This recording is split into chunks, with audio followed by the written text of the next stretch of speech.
I'm Father George Salzman of the Harvard Catholic Center. We're here right in Harvard Square, and behind me is the main gate of Harvard University. But next week, no commencement, and indeed my grad students, they can't get in the lab, they're shut, and because of COVID-19, and many businesses are concerned about reopening because of the recession born of the safety measures understandably taken. I was trying to think of someone who captures those different professional setbacks, and indeed someone who almost died at the beginning of his professional career. And I wanted to mention a person famous for the famous book, The Idea of a University, John Henry Newman. He was someone who was a leader in the Anglican movement to renew the church, and head of the Oxford movement. And in the midst of all that, he gradually came to see that what he was using as his foundation wasn't quite so sure, and where Augustine was and where he researched, actually the Catholic Church was now. So gradually had to give up his living at Oxford University's fellowship, and indeed he was the Oxford chaplain, the Anglican chaplain, and he had to give up his chaplaincy at Great St. Mary's and enter the Catholic Church. Then once in the Catholic Church, he had difficulties, asked to found a university for Ireland. The Irish bishops were more ready for catechism and Elizabeth the Famine, and also the English bishop of translation, that wasn't really back.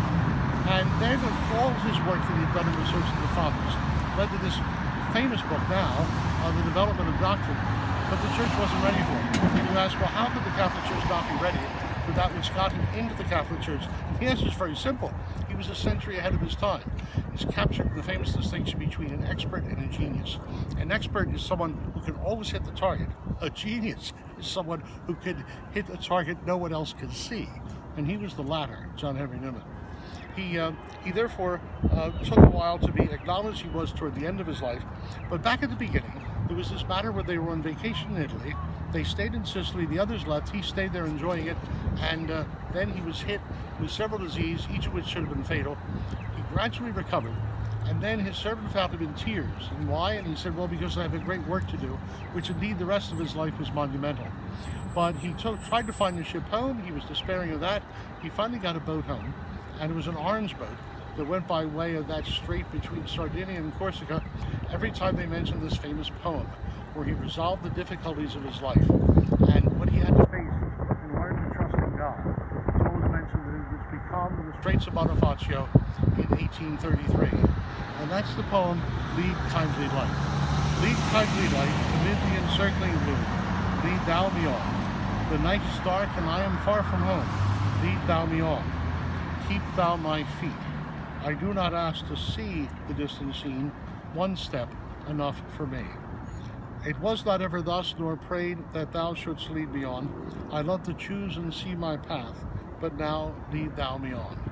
I love the garish day, in spite of fears. Pride ruled my will, remember not past years. So long thy power hath blessed me, sure it still will lead me on. O'er moor and fen, o'er crag and torrent, till the night is gone. And with the morn those angel faces smile, which I have loved long since and lost a while. He called it the pillar of the cloud. Each of us in different ways have an image of ourselves like the Israelites, being led by God's hand and our path being illuminated by him, sometimes only being able to see one footfall at a time, but at difficult times to trust and have hope and have confidence in God. Amen.